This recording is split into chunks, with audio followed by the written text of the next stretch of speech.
आप देख रहे हैं नगमा की नजर से, आपके साथ मैं हूं नगमा खान। पूरे देश में संघियों ने इस कदर से लोगों के जहन में जहर भर दिया है लव जिहाद के नाम पर कि वो बढ़ती बेरोजगारी, खराब अर्थव्यवस्था, जर्जर होती हमारी कानून व्यवस्था, बीमार पड़ते सरकारी अस्पताल और रिश्वत लेते स्कूल कॉलेज, ये सारे की सारी चीजें ना दिखकर उन्हें सिर्फ और सिर्फ हिंदू मुस्लिम दिख रहा है। और अगर आप कहने जाएं एक शब्द में तो हम यही कहेंगे कि पूरे देश का हिंदू है वो किसी भी तरीके से अपाहिज होता जा रहा है।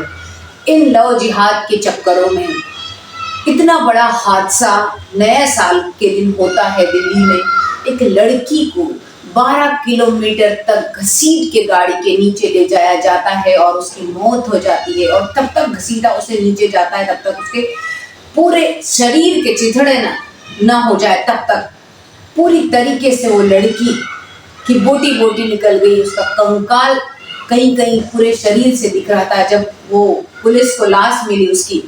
इस कदर से जो माहौल बना देश का, लेकिन उसके बावजूद भी जो गोदी मीडिया है, जो हमारे देश की गोदी मीडिया, जिसने इस पूरे देश को खोखला करके रख दिया है। मीडिया का काम होता है सरकार से सवाल पूछना, लेकिन ये तो सरकार की गोद में ही बैठी हुई है। वह कल से वही काम कर रही है, उन्हें वही काम मिल गया है कि बस किसी भी तरीके से हिंदू मुस्लिम करे। और कहीं यहाँ का ट्वीट वो उठा के लेके आ रही है तो कहीं इसका, यहाँ तक कि वो कश्मीर भी पहुंच गए हैं। जो कि हुआ हादसा सिर्फ दिल्ली में है। क्यों? क्योंकि यहाँ पर कोई मुसलमान एंगल मिल ही नहीं रहा है, ढूंढा बहुत जा रहा है। जो गाड़ी में, जिस गाड़ी में जो लड़की थी उसे घसीटा जा रहा था, उसमें 5 लोग शामिल थे।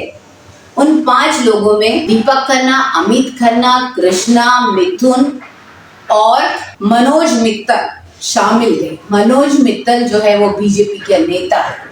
ये सारे कांड, जब वो इस तरीके के कांड होते हैं तो इसमें बीजेपी ही के लोग क्यों शामिल होते हैं? जितने भी बड़े हादसे इस तरीके से होते हैं, चाहे वो बलात्कार का मामला हो, हम ये नहीं कहते कि कोई और पार्टी के या किसी और कौम के, जात के लोग नहीं आते, लेकिन ज्यादातर क्यों आते? क्योंकि उनको पता है कि होने वाला कुछ नहीं है। जो हमारी सरकार है वो किसी भी तरीके से अपनी व्हाट्सएप यूनिवर्सिटी चला रही है और अच्छे से हमारी जो मीडिया है वो गोदी मीडिया का काम कर रही है, तो डर का सवाल ही नहीं उठता। बहरहाल बहुत कोशिश की जा रही है किसी भी तरीके से। आप न्यूज चैनलों में देखिए, ऐसे ऐसे सवाल, जो चश्मदीद है उनसे ऐसे ऐसे सवाल पूछे जा रहे हैं कि वो भटक जाए अपने सब्जेक्ट से, अपने विषय से, और किसी भी तरीके से उनको पकड़ लिया जाए कि नहीं ऐसा नहीं, ऐसा नहीं। और कल उठ के वही हो जाएगा कि जिस तरीके से मोरबी ब्रिज का हादसा हुआ था और लोगों को ठहरा दिया था तिहाड़ी जेल वाले हमारे भाई सुधीर चौधरी ने, क्या कहा था? लोगों का ही कसूर था, इतने सारे एक साथ क्यों चले गए? उसी तरीके से इस हादसे में भी यही लग रहा है कि कह दिया जाएगा कि रात में लड़की क्यों निकली। ऐसे ही कुछ होने वाला, गरीब है, कुछ कौन करेगा उनकी लड़ाई, आखिर लड़ेगा कौन? इस तरह के सवाल 8-10 दिन बाद जब मामला शांत हो जाएगा तो ऐसा ही होगा। जो कि आम आदमी पार्टी और कांग्रेस वाले इसके पीछे पड़े हैं। उन्होंने स्मृति ईरानी को भी लताड़ा है और कहा है कि आप क्या कर रही हो, क्या हो रहा है हमारे देश में, आप बोलिए ना। लेकिन कहाँ से बोलेंगे? अगर अभी श्रद्धा का मामला था, मुसलमान उसमें आफ्ताब हो गया तो उसको घसीटा जा रहा है। अब सब मुसलमान एंगल देखते हैं और फिर उसको मीडिया बराबर भुनाता है।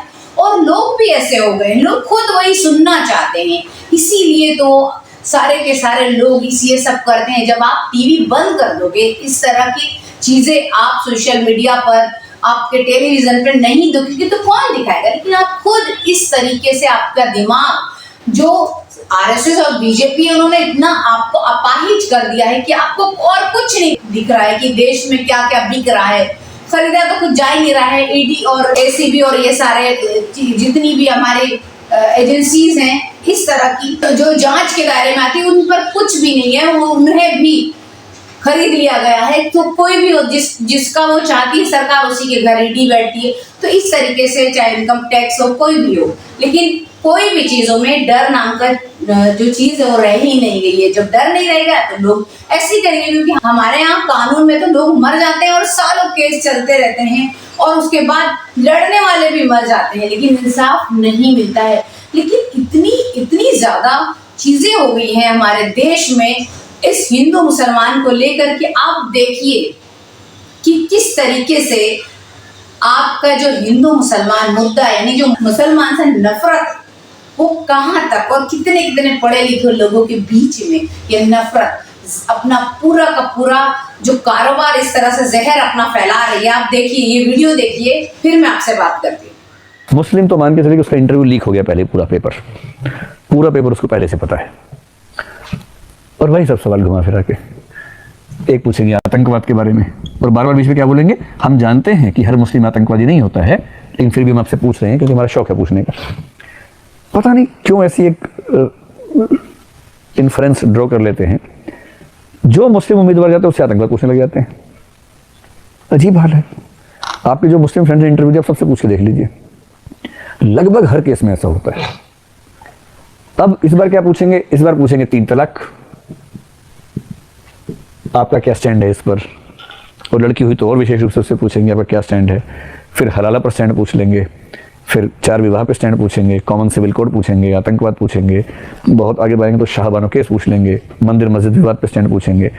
फिर और आगे बढ़ते हैं, जो IAS उस पर अभी क्या राय है, शायद टटोलते हैं कि उसका समर्थक तो नहीं है। IAS हैं डॉक्टर विकास दिव्य कीर्ति जी, जो UPSC के पैनल में भी बैठते हैं सवालों की झड़ी लगाने के लिए। जब ये सारे होती हैं एग्जाम्स, उसमें सोच लीजिए वो खुद कह रहे हैं कि किस तरीके से मुसलमानों को देखकर इस तरीके के सवाल उठाए जा रहे हैं। कितना अपाहिज हो गया है हिंदू, अपाहिज हो गए हैं और अपाहिज होते जा रहे हैं। आपको और कुछ नहीं दिखता है। कल से मुझे खुद इतने मैसेज आ चुके हैं, किसको लेकर, कल वाले हादसे को लेकर नहीं, बल्कि वो एक्ट्रेस जिसने सुसाइड की है उसको लेकर, क्योंकि उसका बॉयफ्रेंड मुसलमान है। इस तरीके की वारदातें होती हैं और लोग देखना भी नहीं चाहते। वो क्या करे गोदी मीडिया, उन्होंने तो बराबर से काम अपना कर दिया। लेकिन मुझे ये समझ में नहीं आता है कि वो तो अपनी कमाई कर रहे हैं। सोशल मीडिया पर व्हाट्सएप यूनिवर्सिटी चलाने वाले भी एक मैसेज का उन्हें 2 रुपए मिलता है, वो आराम से अपना कमा रहे सालों से, आज 8 साल 10 साल जितना भी वक्त उन्हें लगा है जड़ों को अपने जहर की मजबूत करने के लिए वो कमा रहे हैं। लेकिन मैं वो पूछना चाहती हूँ आम हिंदुओं से, आम लोगों से, आम जनता से, कि आप किसमें अंधभक्त हो गए और आपको क्या मिल रहा है? आप क्यों इस तरीके से जा रहे हैं? ये लोकतांत्रिक देश है, ये हम कभी भी, हमारे यहाँ पर कभी भी एक चीज आप याद रख लीजिए कि हिंदुस्तान में सारे जात, सारे धर्म के लोग रहेंगे हमेशा। इसे कोई भी अलग नहीं कर सकता। ये हिंदू राष्ट्र कभी नहीं बन सकता। आप अपना ख्याल रखिए, फिर मिलेंगे। शुक्रिया।